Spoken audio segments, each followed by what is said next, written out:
Today, we're going to do a full-blown, full-bore overview of an iroh connection, touching on 5 core concepts and a bunch of supporting tech. We're going to start simple and then ramp up to a complex explanation very quickly.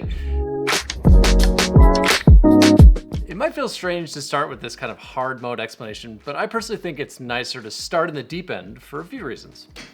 First and foremost, if you're watching this video, you're a smart person and you have access to the internet. This is super dense material and it can be a great jump off point for searches and reading documentation. At least you have the dense stuff to start with. Secondly, we can do deep dives on all kinds of topics that we'll gloss over here, so this video can serve as an overview of how those deep dives fit together. The first time you hear this stuff, it is all going to sound a little complicated and foreign, but you know your knowledge has progressed if you rewatch this later, and it feels a little more natural. Before we get to the thick part, a reminder of where we're trying to get. iroh is peer-to-peer that works. You put it in your app and you get direct connections, then add protocols to do cool stuff. So once iroh is installed, you can tell any node in your app to connect to any other node, regardless of where it is in the world, and that connection will be bidirectional and end-to-end encrypted. We also touched lightly on the idea of protocols a second ago. We'll talk more about protocols in a bit, but first, the thing worth understanding in detail is a single connection between 2 nodes. You can build all sorts of really cool multi-node things, but the hard thing iroh does for you is consistently get you a connection to another node when you ask for one. That abstraction is pretty simple. At the end of the day, all iroh is really doing is send and receive data to that other node. How that actually works when things are moving around, that's the part that takes a little bit of explaining.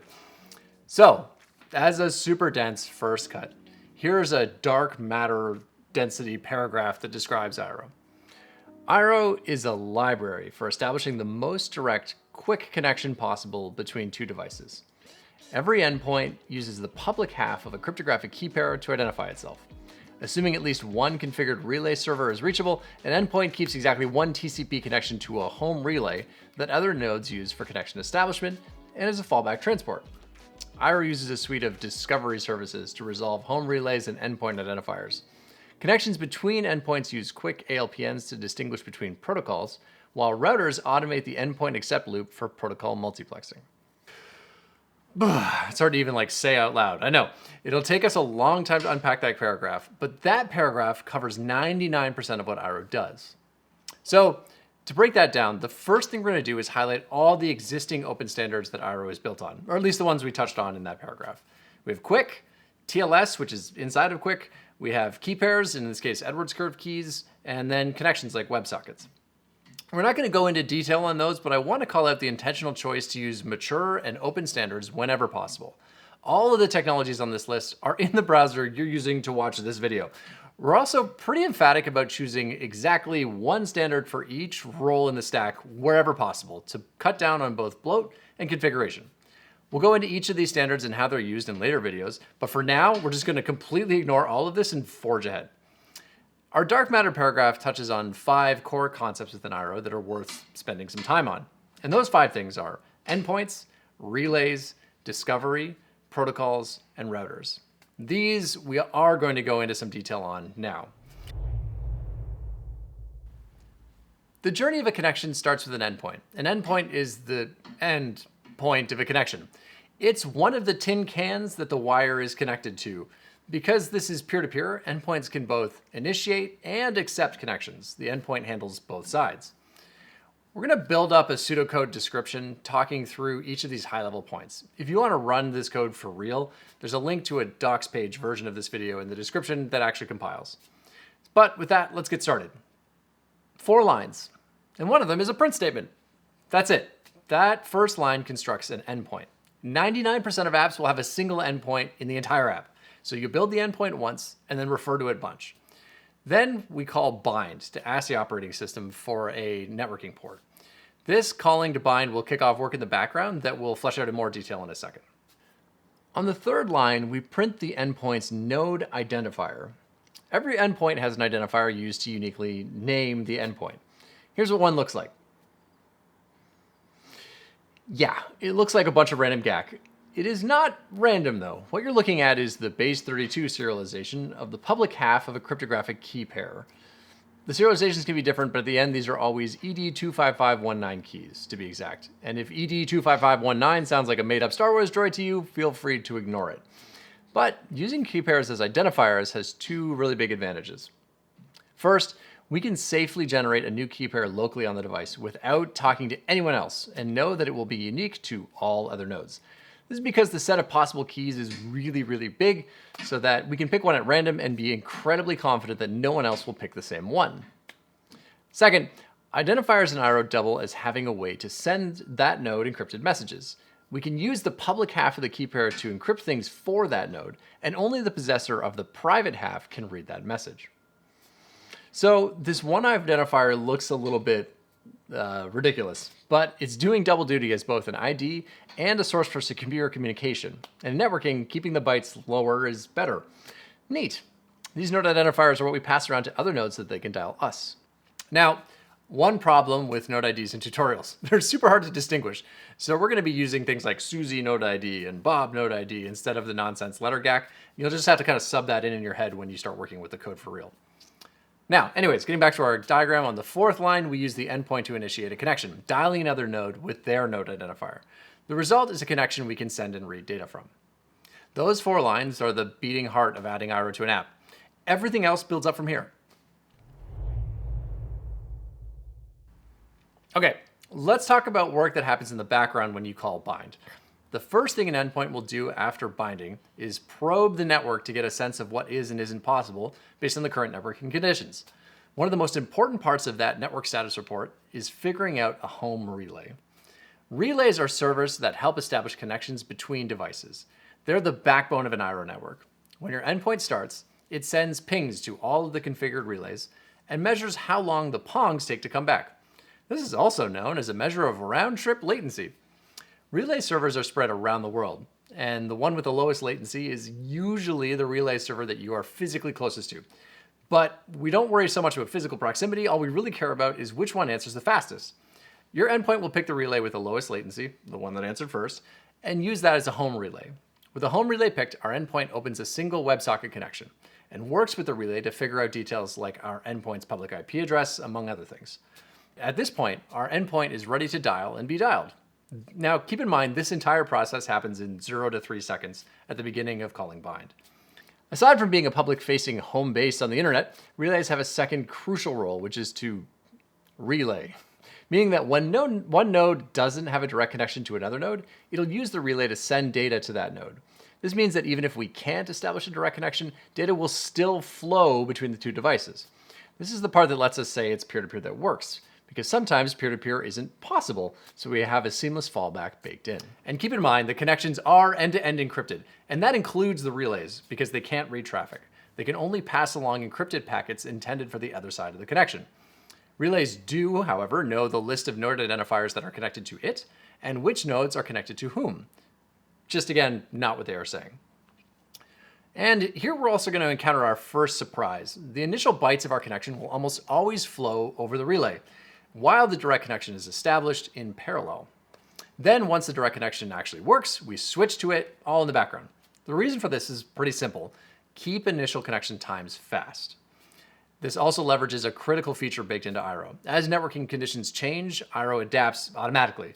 This is always happening as the beginning of a connection transitions from having flowing data through a relay to being direct. But this is the same thing that happens when your phone switches from 5G to Wi-Fi. iroh monitors changes to network conditions continuously and reacts to them, all without configuration or intervention. Coming back to our pseudocode, let's add support for relays. That's not a mistake, there are no changes because iroh comes with a set of free-to-use public relays that are turned on by default. They're run by the number 0 team, and you're more than welcome to run your own relays, use your own hosted solution like one we run at iroh.network, or run entirely your own infrastructure. Ideally, all of the above. The code for relay servers is in the main iroh repo, and we release compiled binaries for relays on each release of iroh. You can take this code, run it on a phone, and expect that switching Wi-Fi networks won't destroy the connection. It might hiccup for a second, but it will recover. And if things truly fall apart, we always have the relay to fall back to. There are lots of details we didn't talk about during connection setup, but there is one I do want to cover now. Our pseudocode dials a node identifier, But this is networking. For a direct connection, we need an IP address. So what gives? Well, discovery gives. Discovery is the glue that connects a node identifier to something we can dial. There are a few different types of discovery services, but for all of them, you put a node ID in and get back either a home relay of that node, IP addresses to dial, or both. There are different implementations of the discovery service within iroh, the most popular of which are DNS and local discovery. DNS uses the same domain name system that connects example.com to its backing IP address to map node identifiers to relay servers. And local discovery uses your local network to find nodes to talk to on your local Wi-Fi, even if that Wi-Fi network doesn't have a wider internet connection. Looking at our pseudocode example, we can configure our endpoint to use both local and DNS discovery. So here we've added discovery to the endpoint constructor, passing in our two discovery services, and that's it. iroh will now use these two services to get something it can dial for a given node ID. Local discovery has the extra trick of being able to actually find new nodes, but that's a story for another day. This is also the first non-default configuration we're going for on the endpoint. So now's a good time to talk about configuration. As we mentioned at the top, generally we try to keep configuration of an endpoint to an absolute minimum. Focus only on providing configuration that we know is useful in at least a few contexts. There is additional configuration you can perform on an endpoint before actually starting an endpoint between these two lines here. More on that in a minute. Oh, I guess, okay, more on that now. At this point, we're connected, yay! Now we just have to do something with that connection. And that's where protocols come in. Protocols are modules you compose together to add functionality to connections. Protocols exist for file transfer, game server synchronization, message broadcasting, document collaboration, all kinds of yak. You can use these off-the-shelf protocols to quickly add functionality, work directly with quick streams instead and build a fully custom protocol that does exactly what you want, or something in the middle where you take an existing protocol, fork it, change a few things, and get what you need. Coming from the world of HTTP client-server models, protocols are kind of like request handlers and middleware, but they can go beyond the request response, creating multiple streams of data, and usually code up both the initiating and accepting protocol connections in the same file. Protocols are an ever-growing topic, but to give you just like a quick smattering, here's some pseudocode that sets up the blobs protocol for data transfer. And this is the additional configuration before starting we were alluding to earlier.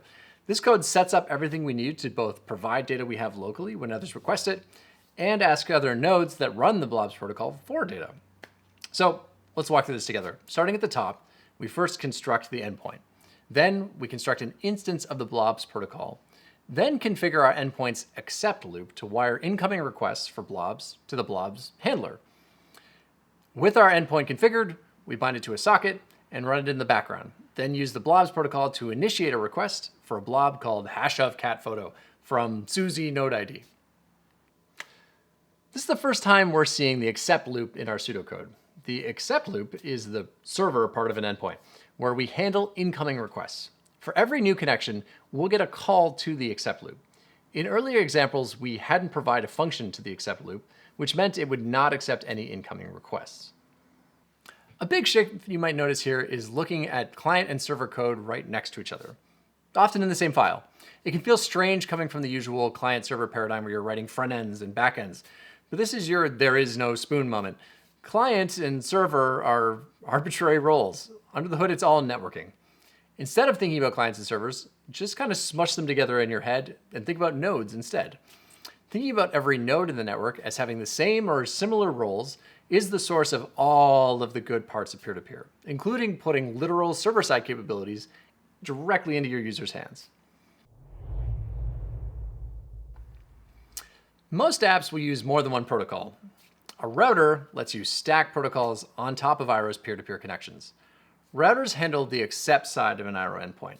The connection initiation side is still handled by the protocol instance itself.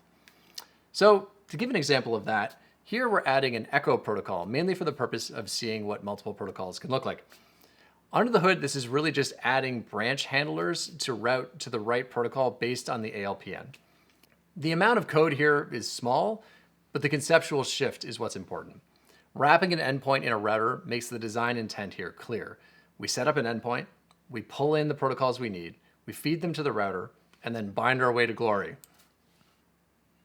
And there you have it. We've done a first pass of iroh. There's a lot to unpack here, yeah. But before we go, I think we should talk through a little bit of what iroh doesn't cover. First and foremost, iroh doesn't magically ensure that the device you're trying to dial is online. It doesn't buffer messages and wait for you to return your phone back on or anything like that. The technical term for this is network churn, and programming around the reality that nodes can come back online and go offline whenever they want is a core concern of all distributed systems programming, but it's highlighted like wild in peer-to-peer. Second, iroh doesn't obscure your IP address. Nodes accepting connections will know your IP address. This is one of the biggest reasons that we think iroh should be a library that users build into apps, because apps come with their own boundaries of trust. Keep in mind, sharing IP addresses is incredibly common in the wild. Nearly all major video conferencing tools do this by directly connecting you today. Video games do this, your web browser can do this, heck, Spotify used to do this. And keep in mind that every time you dial any server on the internet, you are always giving them your IP address. And lastly, iroh doesn't come with a built-in peer signaling mechanism. That is a way to get Alice's node ID to Bob. This might seem like a massive oversight, but it's on purpose. Different apps have different opinions about how peers should learn about each other. This is part of that trust thing. In some simple cases, it's as basic as taking node IDs, sticking them in a database, and passing them out as API responses. And in other cases, it's local discovery only. Or maybe you're using tickets to move around stuff in direct messages between users. We'll be spending a lot of time talking about signaling patterns, their upsides, their downsides, and how to implement them in future videos. Well, if you made it to this part, congratulations. That was an extremely dense overview of iroh. From here, we will spend a lot of time going into detail explaining all of these concepts in a slower, more thorough fashion, while also showing lots of examples and trying to connect those to broader patterns in peer-to-peer design. To practice what we preach, you should be able to come back to that initial paragraph now, and ideally, it looks a little bit less intimidating. I'll leave that as an exercise for you. But until next time, I hope to see you somewhere around the internet, and enjoy your day. Thanks.